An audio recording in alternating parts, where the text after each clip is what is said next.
Welcome. In this video I'm going to be taking a look at this ANCwear fitness tracker watch. This was provided to me by the distributor, but they're not compensating me for this video and they're not reviewing it before I post it. If you find this video helpful and you want to purchase one of these, I'll put a link to it in the description on Amazon, and if you use that link, it helps me out a little bit and doesn't cost you anything extra. So if we look at the side here, it says sleep monitoring, a sedentary reminder, data statistics, alarm, calories, has a step pedometer, information reminder, music, call alert, touch button. The model number is F07Max. The CPU is DA14585. Waterproof level is IP68. Standby time is 7 to 10 days. Charging time is about 2 hours. Let's get this opened up.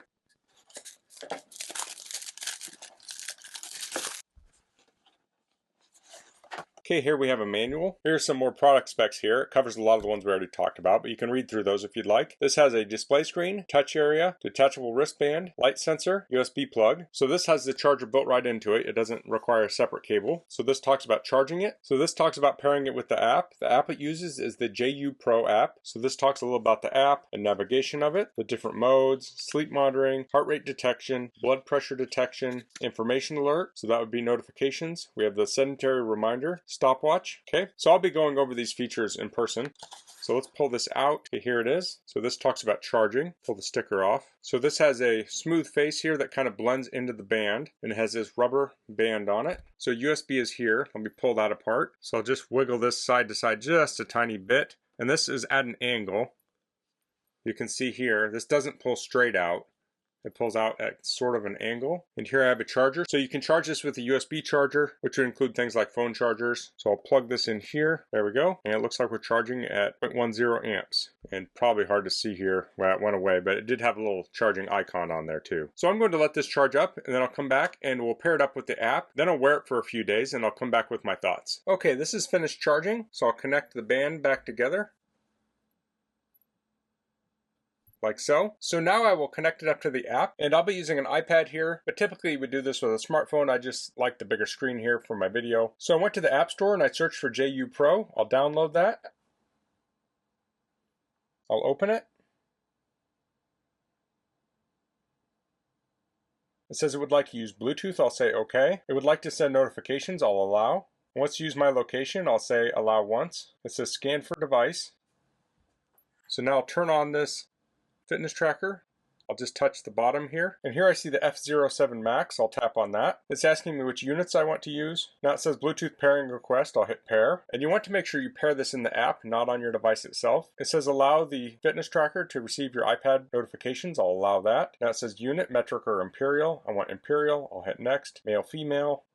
Now it's asking for height, so you enter your height here. I'm just going to do the defaults for privacy reasons. I'll switch these to my actual values later. I'll hit next, a birth date, weight, step goal, and now we're at the main screen. So it's synchronizing.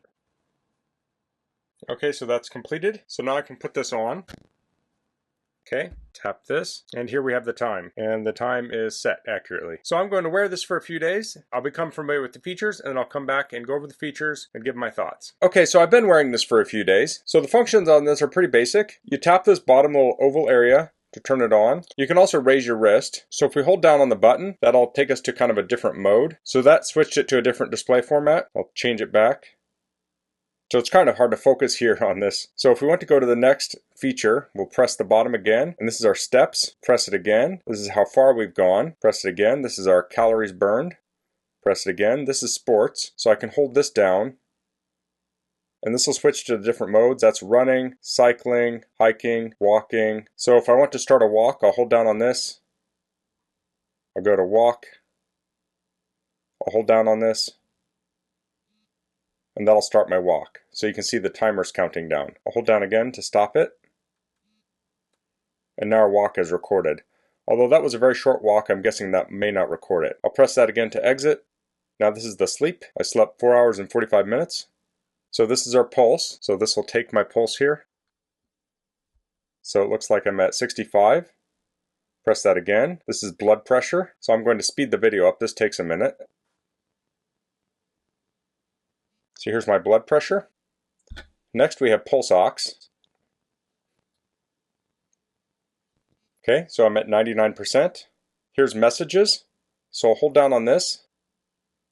It will bring up messages. So you can't reply to messages or anything, you can just see them on here. So if you're working out and you get a notification, you can read it on here and then determine if you want to pull out your phone to respond to it.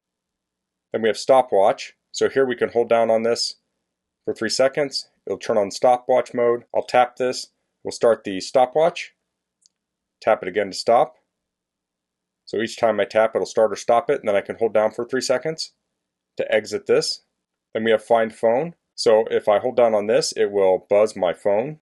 Then we have power off, and we have the firmware. And now we're back at the main screen. So those are the basic functions of this. So let's head into the app and see the data that's recorded. Okay, so I'm in the app. It's currently synchronizing. I'll let that finish up. Okay, that's finished. So far it says I've taken 1,087 steps today, which is 11% of my goal of 10,000 steps. So if we go down below, we can see calories. It says I burned 23 calories. If I tap on that, it'll take us to a chart. So here we can see day, week, month, so we can track this over time. So next to walk, we have sleep. So this talks about sleep attributes. So you can see what time you go to sleep when you're doing deep sleep and light sleep. So this is tracking it probably based on heart rate and such. So it may not directly correlate with how you actually sleep. So if I hit Thursday, we can see my sleep on Thursday. Next we can go to heart rate. So here we have my minimum, my average, and my max heart rate. Then we have blood pressure. So I only have it checking heart rate at certain times, but you can have it monitor your heart rate all the time, and I'll go over that setting in a minute. And here's the blood pressure. You can also initiate heart rate check, blood pressure check right here. Now if we go to the bottom, we can hit exercise. So here we see run, cycling, hiking, swimming. So we can initiate an exercise here. I can tap on the little icon. It says please turn on navigation service. So when you turn that on, you'll track your activity. Then you can stop it when you're done and then have a log of it. Next on the bottom, we have device. So this is device setup. It says incoming call notification. So if someone calls you, you'll be notified on the fitness tracker. So maybe your phone's in your pocket or in a bag. This will let you know your phone is ringing. We have SMS notification. We have message notification. If we tap on that, we can turn on or off these different notifications. So there's things like WeChat, Facebook, Twitter, Skype. Click back. We have alarms. So you can set 5 alarms here. When you set an alarm, it will vibrate your fitness tracker and it will show an icon of a clock. We have the inactivity reminder. You can turn that on, and then you can set it for how long of inactivity you want before it reminds you. There is a start and end time on here, so this thing won't be going off when you're sleeping at night. Then we have remote selfie. So that turns the camera on your phone, and then you can trigger it with your fitness tracker. Then we have more settings. Here's device search. If I tap on that, the fitness tracker will vibrate. Guess I'll try that real quick. So now this is vibrating. So that can help you find it. We have factory reset. We have power saving mode. So you can turn on do not disturb. We have a start and end time for that. You can turn on or off device vibration, and you can turn off hands-off lighting. That's where you lift it and it turns on automatically. We have device update. We have automatic heart rate test, so you can turn this on, and this will automatically check your heart rate. So this will potentially drain the battery faster. So if you're traveling and you don't have a lot of time to charge this, you may want to leave this off. If you're charging this every few days, you may want to use this feature. Then we have bracelet time format. You can do system default, 12 or 24 hour. So those are the app settings. So that's the ANCwear F07Max fitness tracker. If you're looking for a basic, easy to use fitness tracker, I think this is a great option. It comes with built-in USB charging, so you don't have to keep track of a separate charger. You can just pull this apart and plug it in. It has your standard fitness tracker features like pedometer, but it also has things like heart rate, blood pressure, and oxygen saturation. It's very lightweight, so you barely notice you have it on, and it's very easy to use since it has one interface button. So that's all I'm going to cover in this video. If you have any questions, please leave them in the comments. If you liked this video, please click like. If you haven't subscribed to my channel, I'd appreciate if you could do that. And thanks for watching. Until next time, goodbye.